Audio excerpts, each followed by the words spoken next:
I did my undergraduate work. I have a BA in theater from the University of Houston.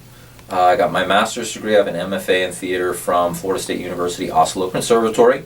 While I was at the Oslo Conservatory, I met John Basil. John Basil was the artistic director of the American Globe Theatre, which was an off-off classical theater company that ran in New York for 25 years, about 25 years. I met him when I was in graduate school.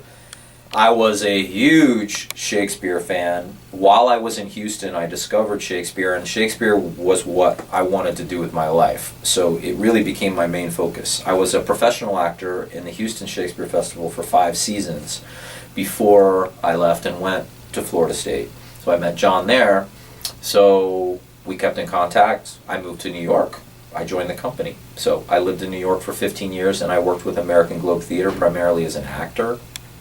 And it was through being in that company that I started to have a desire to direct, and I also started teaching their conservatory program because we use first folio text, and it's a technique that not a ton of people do. It's done, but it's not a ton of people do. It's really something that's been passed on from generation to generation. So I wanted to make sure I passed that on as John had passed it on to me, which is why I use folio text in my Shakespeare acting class here to teach the students about that technique, and I always employ it.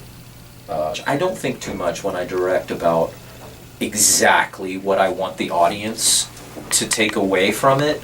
That's never been how I approach it.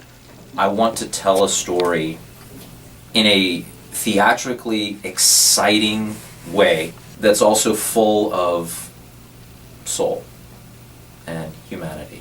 So my feeling about the show is pretty simple. I felt like most religions, philosophies talk about the world beginning in just utter perfection and being beautiful, and what's happened through time is people, usually through what we might call hate, have destroyed it and destroyed others as well, and I wanted the show to represent that. So the world is going to be very beautiful, and the audience can be just wowed by how beautiful everything is, and then just watching how it all disintegrates, and you just marvel at that.